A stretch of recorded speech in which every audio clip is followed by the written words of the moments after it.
بسم اللہ الرحمن الرحیم۔ شروع کرتا ہوں اللہ کے بابرکت نام سے جو بڑا مہربان اور نہایت رحم کرنے والا ہے۔ السلام علیکم دوستو۔ حضور صلی اللہ علیہ وآلہ وسلم کا نبی بنایا جانا۔ باطنی طور پر تو حضور صلی اللہ علیہ وآلہ وسلم کو سب نبیوں سے پہلے نبوت دی گئی تھی، مگر ظاہری طور پر حضور صلی اللہ علیہ وآلہ وسلم کو نبوت جب آپ کی عمر چاند کے حساب سے 40 سال 1 دن ہوئی، پیر کا دن تھا، اور نبوت کی تاریخ نئی تحقیق کے مطابق 9 ربیع الاول بمطابق 12 فروری 610 عیسوی تھی۔ مکہ معظمہ کے قریب جو ہرا پہاڑ ہے، اس کے ایک غار میں، جسے غار ہرا کہتے ہیں، حضور صلی اللہ علیہ وآلہ وسلم کو تنہائی پسند تھی۔ حضور صلی اللہ علیہ وآلہ وسلم کا طریقہ تھا کہ کچھ عرصے کے لیے اس غار میں تشریف لے جا کر تنہائی میں خدا کی عبادت کیا کرتے تھے اور رات دن وہیں رہا کرتے تھے۔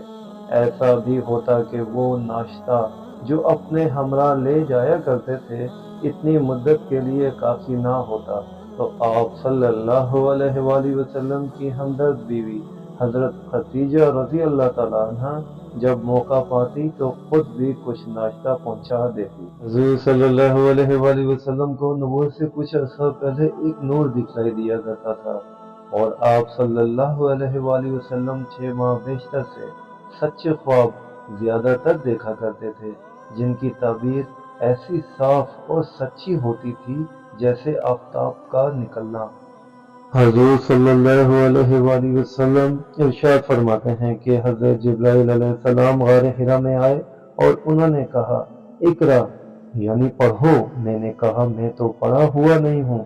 جبرائیل علیہ السلام نے اپنی آغوش میں مجھے اتنے زور سے دبایا کہ گویا جان نکلنے لگی، پھر چھوڑا اور کہا، اقرا یعنی پڑھو۔ میرا جواب وہی تھا کہ میں پڑھا ہوا نہیں ہوں۔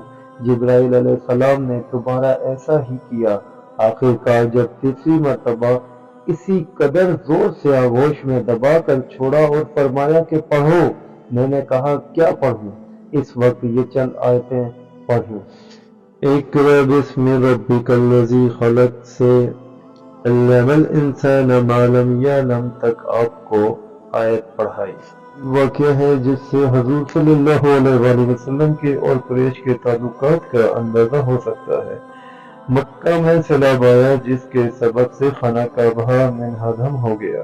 قریش نے دوبارہ تعمیر کا ارادہ کیا، چونکہ یہ چیز شہرت اور ناموری کی تھی۔ تمام قبیلوں نے اس میں حصہ لیا۔ جب حجرہ اسود کو دیوار میں چننے کی نوبت آئی، اور یہ کام بہت بڑی عزت کا تھا، اس وجہ سے ہر قبیلے والے دعویٰ کرنے لگے کہ یہ عزت ہم کو ملنی چاہیے، اس کے مستحق ہم ہیں، اور یہ معاملہ اتنا بڑا کہ باقاعدہ جنگ کے لیے آمادگی ہونے لگی۔ قریش کے نیک دل اور سنجیدہ آدمیوں نے، خصوصاً ابو امیہ بن مغیرہ نے جو سب میں برا تھا، چاہا کہ یہ معاملہ نرمی سے طے ہو جائے اور آپس میں خون بہانے کی نوبت نہ آئے۔